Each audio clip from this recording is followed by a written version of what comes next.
Olá pessoal, sejam todos bem-vindos a mais uma aula do canal Gênios da Física. Hoje nós vamos falar sobre derivada direcional e gradiente, né? Qual é a relação que existe entre essas duas definições, esses dois conceitos, né? No contexto de cálculo, tá?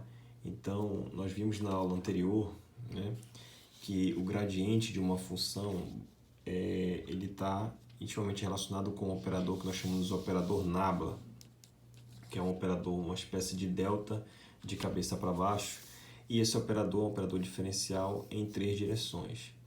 E aí, nesse contexto, de que forma você pode interpretar esse operador, né, esse operador gradiente, no caso está aqui, né, ele atua sempre numa função, e essa função, uma função, no nosso caso da aula anterior, era uma função de três variáveis, x, y e z.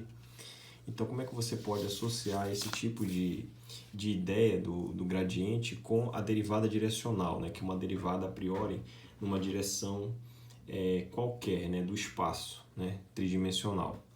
Então, nós vimos na aula anterior, né? Nessa mesma aula sobre gradiente, né? Obtivemos uma relação bastante interessante que dá início ao teorema fundamental do cálculo, ou teorema do gradiente, que é a diferencial exata dessa função f. Ele é o gradiente da função produto escalar com o vetor de deslocamento, né, sobre a superfície que você está analisando, né, no teu espaço. Então, está aqui o resultado, né, da aula anterior, e aí você diz que esse elemento, essa diferencial aqui exata do vetor posição, né, ele vai ser o módulo na direção R chapéu, né, que é a direção do vetor R aqui, tá? E aí com isso você pode pegar aqui o produto escalar, é um produto entre vetores, isso aqui é um vetor, né, um vetor, um operador diferencial vetorial, atuando também num vetor. Esse chapéu é o versor, é um vetor de módulo 1 que aponta na direção do vetor R, tá? No sentido crescente dele, tem módulo 1 e orientação aqui para dar para essa diferencial exata. Então, posso pegar aqui, deixar o R chapéu multiplicando escalarmente com o grade de φ, e o dr que está dando sopa aqui, por exemplo, eu posso passar ele para o outro lado dividindo o df. Então, fica df dr, grade de φ, produto escalar com R chapéu. E aqui você tem a definição da derivada direcional. Então, se você quiser calcular a derivada da minha função f de três variáveis, x, y e z, numa dada direção, S, R, Q, P, seja lá qual for, basta eu fazer o produto escalar do gradiente da minha função, escalar com o versor que aponta no sentido crescente da minha posição escolhida, né? Então, por exemplo, se eu quiser calcular a derivada da minha função em relação a x, aqui é x e aqui vira o i chapéu, que é o vetor de módulo 1 que aponta na direção sentido crescente do eixo x. df dy, grade de φ escalar com j chapéu. df dz, grade de f escalar com k chapéu. Então perceba que essa derivada é uma derivada genérica. Você pode calcular essa derivada em qualquer direção do teu espaço. Se você calcular nas direções mais conhecidas, x, y e z, o resultado vai dar basicamente, né, o que nós já conhecemos, né, d-rom de f, d-rom de x na direção x, d-rom de f, d-rom de y na direção y, d-rom de f, d-rom de z na direção z. Então, de fato, a conexão que existe entre uma derivada numa direção qualquer, que é chamada derivada direcional, está intimamente relacionada com o gradiente da minha função. E ela está relacionada dessa forma. E o que é interessante notar, essa minha função é uma função de três variáveis, tá? X, y e z, como na aula anterior foi exposta. Essa derivada ela pode assumir a priori três valores. 1 igual a zero, essa derivada pode ser nula, ela pode ser positiva, maior que zero, ou negativa. E eu vou definir três casos para analisar esses três resultados. Então, para o caso 1, nós temos a chamada, quando é que a minha derivada da minha função em relação a uma dada direção, ela é nula. Nesse caso, né, o produto escalar, lembra o produto escalar, ele é módulo do primeiro, módulo do segundo, que no caso aqui é 1, cosseno do ângulo entre eles. Então, se você quer a solução que não seja trivial, né, então esse cara é diferente de zero, o grade de f, o módulo de R chapéu é sempre 1, e a única maneira disso dar zero é que o cosseno de zero se anule.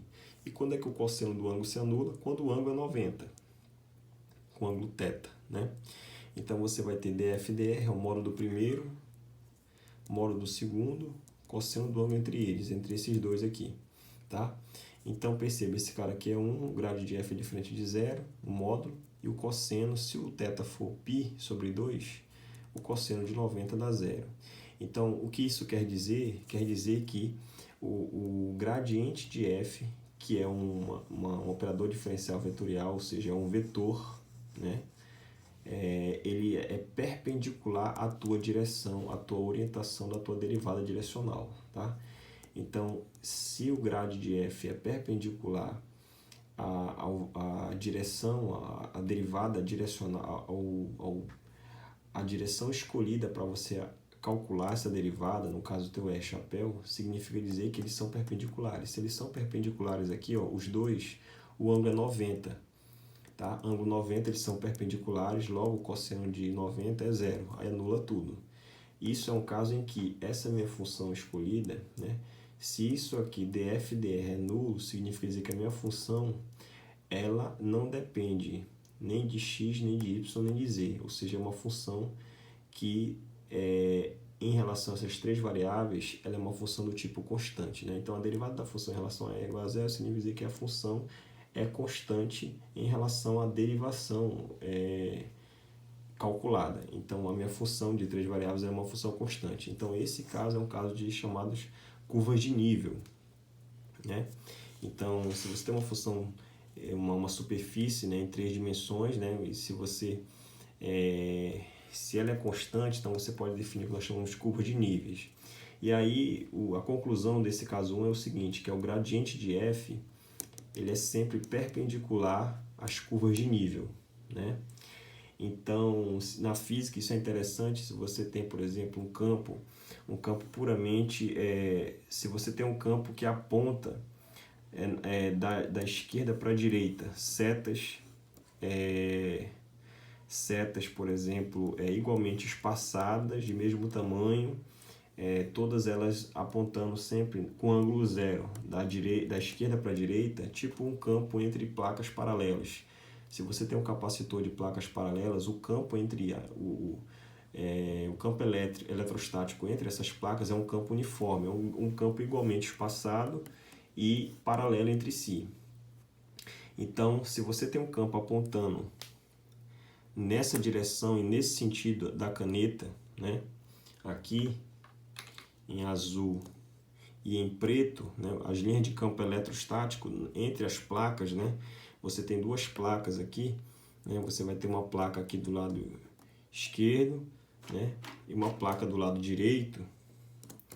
Esse é o campo. Aí, qual é as curvas de nível? Quais são as curvas equipotenciais, né, digamos, onde o potencial é sempre o mesmo valor? São curvas que são perpendiculares ao campo, ou seja, são curvas que vão estar perpendiculares às canetas azul e preta. Então, a caneta vermelha é uma curva de nível, no caso para o potencial eletrostático, né, entre placas paralelas, em um campo entre placas paralelas, tá certo? Então, esse é um conceito bem interessante na física, né? É saber que quando você analisa a derivada direcional de quando é que você obtém a curva de nível, se você sabe a direção do gradiente, a curva de nível é sempre perpendicular a ele. Então lembra que o campo elétrico ele é menos o grade de um potencial. E aí o potencial ele vai estar orientado, né, as linhas equipotenciais vão estar perpendiculares a essas linhas de campo aqui. Então é uma coisa bem interessante de se notar. Outro detalhe interessante é o caso 2, né? Então, o primeiro caso foi analisado, é o caso 1, em que é zero, você tem as curvas de nível. E o caso 2, a derivada direcional, é uma derivada, quando é que ela é máxima? Quando o ângulo é zero, tá? E aí, você vai ter resultado aqui maior ou igual a zero, na verdade, né? Então, aqui, olha, por exemplo, df dr é maior que zero, né? E então ela é máxima, né? É máxima quando esse resultado aqui do cosseno, né? O cosseno ele é máximo. E quando o cosseno é máximo, quando o ângulo ele é zero. Quando o ângulo for zero, o cosseno de zero é 1, você tem um resultado da derivada direcional que é máxima. Então, para θ igual a zero, você tem o caso 2, a derivada direcional é máxima. Então, você vai ter aqui a derivada direcional, o módulo do primeiro, o módulo do segundo, cosseno de zero é 1, esse cara aqui é 1, fica somente o módulo do gradiente. Isso é a derivada de f em relação a f. Isso é o módulo do gradiente. E aí você pode concluir duas coisas interessantes. A primeira é que a derivada direcional de f é máxima na direção do gradiente de f. Então, a derivada direcional df dr ela é máxima quando o ângulo é zero entre o grade de f e a direção escolhida. E aí ela é máxima na direção do gradiente, tá? Ou seja, o ângulo é zero. O ângulo entre o gradiente e o r chapéu, o ângulo entre eles é nulo. A outra conclusão interessante é que o gradiente de uma função f aponta na direção de maior crescimento de f, tá? Então, o valor máximo está exatamente na direção de crescimento da minha função. E essa orientação é a orientação do gradiente da minha função.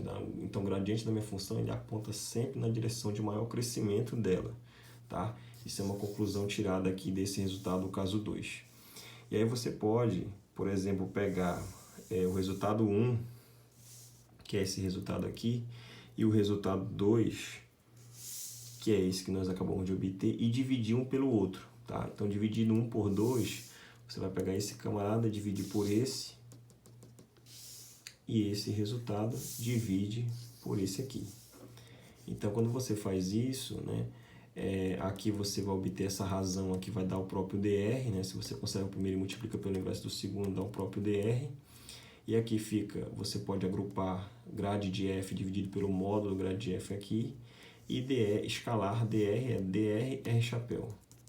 Então, se esse lado esquerdo é dr, para dar dr aqui, para manter a igualdade, significa dizer que o produto escalar desse camarada aqui tem que ser r chapéu, porque r chapéu com r chapéu dá 1. E aí sobra dr aqui e é igual ao dr do lado daqui, tá certo? Então, significa dizer que o versor que aponta naquela direção escolhida da minha derivada direcional, ele pode ser, o vetor de módulo 1 pode ser encontrado como sendo o gradiente da função dividido pelo módulo desse gradiente. Então, se você calcula essa razão, você obtém um versor que aponta naquela direção. Isso seria o caso, um dos casos interessantes aqui dentro do caso 2, um subcaso, digamos assim, tá? E por fim, se você quiser obter aí o caso 3, que é para uma derivada direcional mínima, é quando o ângulo entre eles, né? O ângulo entre eles, entre o grade de f e o r chapéu, o ângulo é π, né? O ângulo π, o cosseno de π vai dar menos 1. Então, o resultado, em vez de dar positivo aqui, né? Para derivada direcional, o módulo do gradiente, vai dar um resultado puramente negativo, tá? Espero que todos tenham gostado. Até mais e bons estudos.